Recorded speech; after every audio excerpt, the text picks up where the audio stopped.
दोस्तों, मैं आशा करता हूँ कि आप लोग अच्छे हैं। तो थीम 5 चल रही है, उसका लास्ट वीडियो है और आज इस वीडियो में हम लोग समझेंगे इशू ऑफ हैदराबाद, ऑपरेशन पोलो।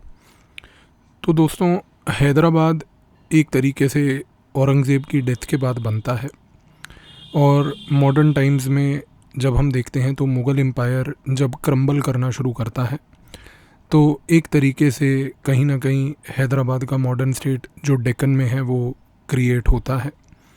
और जब ये मॉडर्न स्टेट क्रिएट होता है तो वहाँ पर उस समय मुग़लों के दौरान एक तरीके से निज़ाम्स आते हैं और जो निज़ाम्स होते हैं वो हैदराबाद स्टेट के डेक्कन रीजन के सब्सिक्वेंट रूलर्स होते हैं। दोस्तों, सबसे महत्वपूर्ण बात ये है कि जो ये निज़ाम्स थे, जो हैदराबाद के रूलर्स मुग़ल पीरियड के almost declining phase post death of Aurangzeb से थे, ये हैदराबाद को बड़े अजीब तरीके से रूल करते थे क्योंकि मुग़लों के दौरान पेजेंट्स जो हैं, फार्मर्स जो हैं, उनका सप्रेशन, एक्सप्लॉयटेशन बहुत होता था। तो कहीं ना कहीं जो निज़ाम्स हैं, भूलिएगा मत, उन्होंने पेजेंट्स का सप्रेशन जारी रखा। ब्रिटिश आए, ब्रिटिशर्स ने निज़ाम्स को प्रिंसली स्टेट का दर्जा दिया और हैदराबाद रीजन को प्रिंसली स्टेट मानते हुए उन्होंने एक तरीके से कहीं ना कहीं सपोर्ट किया निज़ाम्स को। तो पूरे उस दौरान ब्रिटिशर्स को जब इन्होंने निज़ाम्स को सपोर्ट किया तो कहीं ना कहीं निज़ाम्स को वो पेट्रोनेज में ब्रिटिश का मिलता रहा और उस पेट्रोनेज को एंजॉय करते हुए फार्मर का सप्रेशन एक तरीके से जारी रहा।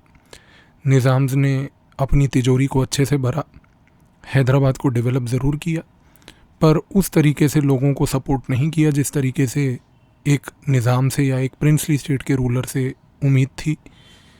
और सबसे अनफॉर्चुनेट बात यह है कि निज़ाम्स ने पूरे ब्रिटिश के पीरियड के दौरान भी कभी भी अपने लोगों को एम्पावर नहीं किया, ना तो उनके साथ कोई पावर शेयरिंग करी। पर हाँ, इवन दो निज़ाम्स हमेशा से लोगों के ऊपर सप्रेसिव ही रहे हैं, हैदराबाद रीजन के जो लोग थे बहुत उत्साहित होकर उन्होंने नेशनल मूवमेंट में भाग लिया, पार्ट लिया। और नेशनल मूवमेंट में भाग और पार्ट लेने के बाद जब इंडिया इंडिपेंडेंट हुआ तो उस समय उनको एक उम्मीद थी कि अब किसी तरीके से स्थिति इम्प्रूव होगी और हैदराबाद इंडियन यूनियन का पार्ट बनेगा। बट बड़ी अनफॉर्चुनेट सी बात है कि जब हम इंडिपेंडेंट हुए तो उस समय जो निज़ाम थे उनका नाम था मीर उस्मान अली ख़ान। तो जो ये मीर उस्मान अली ख़ान थे, ये जो निज़ाम थे, ये एक तरीके से कहीं ना कहीं बहुत ऑटोक्रेटिक थे। ये भारत का हिस्सा तो बिल्कुल बनना नहीं चाहते थे, रादर पाकिस्तान से एक तरीके से बातचीत में लगे हुए थे। और कहाँ पाकिस्तान का लोकेशन और कहाँ हैदराबाद का लोकेशन, उसके बावजूद भी जो है ये एक तरीके से इंस्पायर्ड इसी गोल से थे कि नहीं, हम भारत का तो हिस्सा नहीं बनेंगे। सबसे सरप्राइजिंग बात आपको पता है क्या है कि क्योंकि एक तो ये चारों तरफ से भारत में घिरे हुए थे और चारों तरफ से इनको पता था कि भाई भारत ही भारत है और इनको कोई सी का एक्सेस था नहीं। तो ब्यूटी ये है कि निज़ाम उस्मान अली ख़ान उस समय पोर्चुगीज़ से बात करने लग गए और उनसे ये बात करने लग गए कि भैया हम आपसे गोवा ख़रीद लेते हैं, कि अगर गोवा ख़रीद लेंगे तो हैदराबाद से उड़ के गोवा चले जाएंगे और गोवा के थ्रू हैदराबाद को सी का एक्सेस मिल जाएगा, लेकिन हम भारत का हिस्सा नहीं बनेंगे।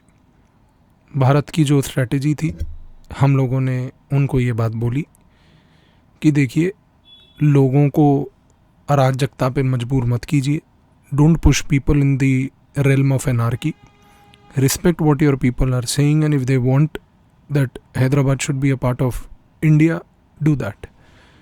पर कहीं ना कहीं पेजेंट्स, फार्मर्स, इनका सप्रेशन जारी रहा और कहीं ना कहीं लोगों की फीलिंग्स को भी एक तरीके से बार बार निज़ाम उस्मान अली ख़ान सप्रेस करते रहे। परसुएजन किया, काम नहीं आया। उसके बाद हम लोगों ने एक तरीके से निज़ाम को बार बार ये बात समझाई कि उस्मान अली ख़ान, आप इस बात को मान लीजिए कि आप अराजकता को खुद इनवाइट कर रहे हैं। लेकिन इसके बावजूद उस्मान अली ख़ान के ऊपर, उनके व्यवहार के ऊपर कोई बदलाव नहीं दिखा। तो इंडियन नेशनल कांग्रेस जो थी, उसके जो पॉलिटिकल यूनिट्स थे हैदराबाद में, उन्होंने सत्याग्रह कैंपेन चालू कर दिया। उस सत्याग्रह के नाम पे उन्होंने ये बोला कि भाई हम पहले तो पीसफुली प्रोटेस्ट करेंगे। अब ये जैसे ही पीसफुल प्रोटेस्ट चालू हुए तो निज़ाम एकदम उस्मान अली खान जो थे वो भुखला गए। उन्होंने प्रोटेस्टर्स को पकड़ के जेल में डालना शुरू कर दिया। इससे जो कांग्रेस के प्रोटेस्टर्स थे वो और उत्तेजित हो गए। उन्होंने जेल भरो आंदोलन शुरू कर दिया। जब वो जेल भरो आंदोलन में एक तरीके से भारी मात्रा में जेल जाने लगे तो बहुत सारे लोग और स्ट्रीट्स पे आ गए। तो निज़ाम के ऊपर प्रेशर बहुत था। इनमें से कई कांग्रेस के प्रोटेस्टर्स जो थे, जो एक जगह पर सत्याग्रह कर रहे थे, उनमें से कई प्रोटेस्टर्स ने थोड़ा सा डिविएंस दिखाया जो कि गलत था। और वो डिविएंस ये था कि उन्होंने निज़ाम की प्रॉपर्टी पर अटैक करना शुरू कर दिया, जो कि एक तरीके से ध्यान से अगर हम ऑब्ज़र्व करें तो सत्याग्रह के स्पिरिट के भी खिलाफ था। और गांधी जी तो खैर कभी भी ऐसी चीज़ को अप्रूव नहीं करते। तो कहीं ना कहीं थोड़े से जो कांग्रेस के प्रोटेस्टर्स थे उन्होंने सिर्फ एक तरीके से हम देखें तो सिर्फ निज़ाम की प्रॉपर्टी पर अटैक नहीं किया, बल्कि सत्याग्रह के नाम पे some of them even ended up in picking arms. तो पूरा मीनिंग ही सत्याग्रह का डिफीट कर दिया। पर एक चीज़ तय थी कि पूरे के पूरे सिनेरियो में कहीं ना कहीं अगर हम ध्यान से ऑब्ज़र्व करें तो लोगों में आक्रोश बहुत था और लोग खुश बिल्कुल नहीं थे निज़ाम के डिसीजन से कि वो भारत का हिस्सा नहीं बल्कि पोर्चुगीज़ से बात करके गोवा का एक्सेस मांग रहे हैं कि भाई हमें सी रूट मिल जाएगा। साथ में पाकिस्तान जो था वो बहुत केयरफुली ऑब्ज़र्व कर रहा था निज़ाम उस्मान अली खान को। उसने कश्मीर में ट्राइबल रेड किया ही था। तो कश्मीर के ट्राइबल रेड से मोटिवेशन पाते हुए पाकिस्तान ने सोचा कि हम निज़ाम को भी आर्म्स एमुनिशन देना शुरू कर देते हैं। तो निज़ाम को जब इन्होंने आर्म्स एमुनिशन पहुँचाने शुरू करे तो हमने एक चीज़ ये देखी कि कहीं ना कहीं निज़ाम का जो स्टैंस था वो और कठोर होता गया कि मैं भारत का हिस्सा नहीं बनूंगा। और निज़ाम ने अपने एक तरीके से पेट्रोनेज में कांग्रेस के वर्करों को टैकल करने के लिए एक कम्युनल संस्था को सपोर्ट किया। और वो सपोर्ट जो कम्युनल संस्था को किया उसका नाम था इतिहाद उल मुस्लिमीन। इस इतिहाद उल मुस्लिमीन जो संस्था थी, इस संस्था को निज़ाम ने सपोर्ट किया और इसी संस्था ने, इतिहाद उल मुस्लिमीन ने, अपना एक पैरामिलिट्री विंग निज़ाम के पेट्रोनेज से बनाया। और ये पैरामिलिट्री विंग जो उन्होंने बनाया उसका नाम था एक ग्रुप जो था रज़ाकर्स करके। तो ध्यान दीजिए, जो निज़ाम है पाकिस्तान के ट्राइबल रेड से इंस्पायर होके, पाकिस्तान अपने कश्मीर के ट्राइबल रेड से एक तरीके से खुश होके, मोटिवेट होके निज़ाम को, उस्मान अली खान को आर्म्स देना शुरू करते हैं। उन आर्म्स का प्रयोग करके जो एक तरीके से निज़ाम उस्मान अली खान थे वो एक तरीके से जो है एक इतिहाद उल मुस्लिमीन करके संस्था को सपोर्ट करते हैं। और उस संस्था के तहत कई लोग मिलके एक उसका पैरामिलिट्री विंग बनाते हैं जिसका नाम होता है रज़ाकर्स। और इन रज़ाकर्स जो पैरामिलिट्री वाले लोग होते हैं, इनका लीडर होता है कासिम रिजवी। तो ये सैयद कासिम रिजवी जो इनका लीडर होता है, ये बोलता है कि भाई हमें तो एक हैदराबाद एक मुस्लिम नेशन के तहत चाहिए। अब जब यहाँ पर एक जगह पर कांग्रेस के कई वर्करों ने आर्म्स उठाए और कांग्रेस के कई वर्कर्स जो है निज़ाम की प्रॉपर्टीज़ को अटैक कर रहे थे, उसी चीज़ को टैकल करने के लिए रज़ाकर्स नाम की ये जो पैरामिलिट्री फोर्स इतिहाद उल मुस्लिमीन के अंडर बनी, इसमें कहीं ना कहीं सैयद कासिम रिजवी जो थे, इन्होंने एक तरीके से इन कांग्रेस के वर्करों के ऊपर टारगेट किया। अब इस दौरान आप देख रहे हैं कि एक वायलेंस का पूरा एक कल्चर बन चुका था हैदराबाद में। और इसी वायलेंस के कल्चर के एडवांटेज लेते हुए जो फार्मर्स और पेजेंट्स थे पूरे हैदराबाद तेलंगाना रीजन के, इनको मोटिवेशन दिया कम्युनिस्ट पार्टी ऑफ इंडिया ने।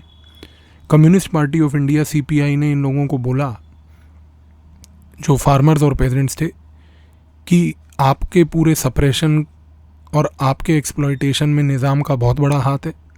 निज़ाम की पॉलिसीज़ मुग़लों के दौरान से लेके अब तक सिर्फ आपको सप्रेस करती रही हैं।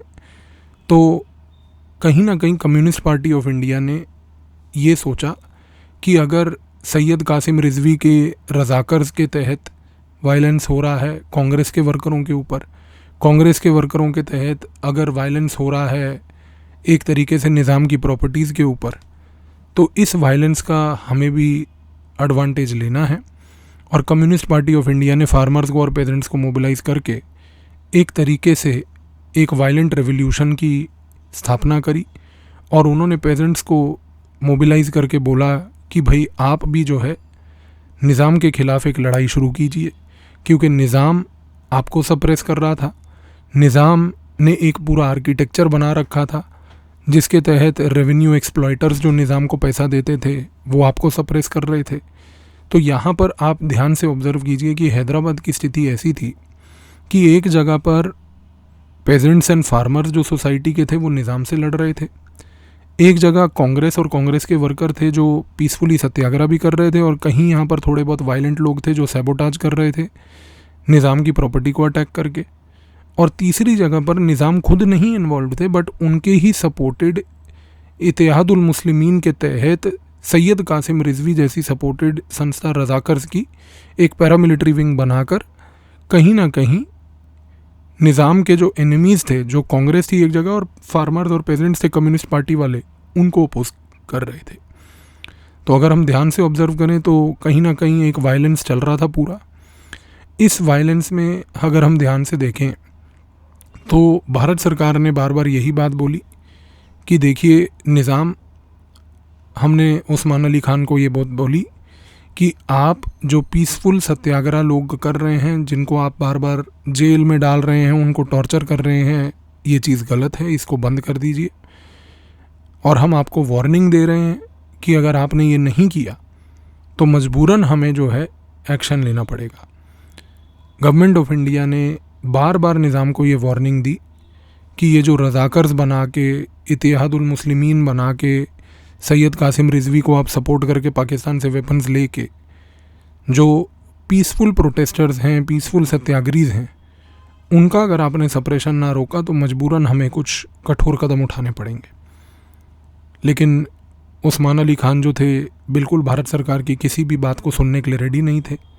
उस्मान अली खान का मेन मकसद जीवन में ये था कि भाई हम कुछ भी करें लेकिन हम भारत का हिस्सा नहीं बनेंगे। इस माइंडसेट से उस्मान अली खान ने हमारी कुछ नहीं सुनी। और अनफॉर्चुनेट रियलिटी दोस्तों ये है कि जब भारत सरकार ने बार बार निज़ाम को, उस्मान अली खान को ये बात बोली कि आप पीसफुल सत्याग्रहीज को सप्रेस नहीं करेंगे, और जब जब उन्होंने बार बार वो बात को निगलेक्ट किया तो हम लोगों ने इवेंचुअली डिसाइड किया, भारत सरकार ने इवेंचुअली डिसाइड किया कि अब आर्म्ड फोर्सेस को ऑपरेशन पोलो के तहत हमें हैदराबाद भेजना पड़ेगा। हमारी ट्रूप्स एंटर करी, और जैसे ही हमारी ट्रूप्स चारों तरफ से हैदराबाद में एंटर करना शुरू करी, निज़ाम की हवाइयाँ उड़ गईं। निज़ाम को ये बात समझ आ गई कि भारत की पूरी जो आर्म्ड फोर्सेस हमारे ख़िलाफ़ आ रही हैं, इनसे हम लड़ नहीं पाएंगे, क्योंकि पाकिस्तान के तहत इतने वेपन्स भी नहीं दिए गए थे कि भाई वो एक तरीके से एक वायलेंट रेवोल्यूशन ऑर्केस्ट्रेट कर पाते। तो जैसे ही भारत की फोर्सेस की एंट्री होती है हैदराबाद डेक्कन तेलंगाना रीजन में, तो निज़ाम एकदम जो है ठंडे पड़ जाते हैं। और जैसे ही निज़ाम एक तरीके से ठंडे पड़ जाते हैं, उस समय बिना किसी बहुत मास वायलेंस के, बिना कोई आर्मी के बहुत ज़्यादा अग्रेसिव फोर्स के प्रयोग करे, एक तरीके से हैदराबाद के लोग, जिसमें बहुत सारे मुस्लिम लोग, भारत को ज्वाइन करने का एक आग्रह करते हैं। और इस तरीके से हम देखते हैं कि हैदराबाद भारत का हिस्सा बनता है। निज़ाम, उस्मान अली खान इस चीज़ को एक्सेप्ट करते हैं कि वो भारत का ही हिस्सा बनेंगे। और हमने निज़ाम को, उस्मान अली खान को ये बात समझाई उसके बाद कि प्रीवी पर्स के तहत आपको बाकायदा जो सपोर्ट हर बाकी प्रिंसली स्टेट को दिया जाता है वो दिया जाएगा अंडर आर्टिकल 291। और साथ में प्रेसिडेंट ऑफ इंडिया आपको टाइटल राज प्रमुख का भी देती हैं। और अगर आपको राज प्रमुख का टाइटल दिया जाता है तो आप अपनी वेल्थ को भी रखिए और शांति से हैदराबाद को मर्ज करने के बाद भारत के साथ रहिए। तो ऑपरेशन पोलो में फ़ोर्स का कोई ख़ास प्रयोग नहीं हुआ। फ़ोर्स, भारत की जो आर्म्ड फोर्सेस थी, वो सिर्फ एक डेटरेंट फीचर के तहत इनसर्कल करके पूरे रीजन में घुसी और वो रीजन में घुसते सार ही रज़ाकर्स की हवाइयाँ उड़ गईं और एक तरीके से जितना भी वायलेंस का कल्चर सपोर्ट किया जा रहा था निज़ाम उस्मान अली ख़ान के तहत, वो ऑटोमेटिकली बंद हो गया। तो कहीं ना कहीं ऑपरेशन पोलो के तहत हैदराबाद का एक्सेशन बड़ा स्मूथली इंडिया में हुआ, बट ये स्मूथली लास्ट स्टेज पे हुआ। ये चीज़ पहले हो सकती थी अगर निज़ाम उस्मान अली ख़ान सत्याग्रहियों को इतना तंग ना करते। पर खैर, इतिहास को कोई बदल नहीं सकता। तो एक चीज़ तो तय है कि इस केस में हमारा हैदराबाद का भी पूरा रीजन एक्सीड करके इवेंचुअली भारत का हिस्सा बन गया। तो दोस्तों, थीम 5 अब कंप्लीट होती है। थीम 5 में आपने एक चीज़ समझ ली कि हमने जो पोस्ट इंडिपेंडेंस इंडिया के कंसोलिडेशन में एडमिनिस्ट्रेटिव चैलेंजेस थे और उनके specific cases of Junagadh, Kashmir and Hyderabad हमने ढंग से पढ़ लिए। और अब हम जाएंगे नेक्स्ट थीम पे और बाकी चीज़ों की चर्चा करेंगे। Thank you.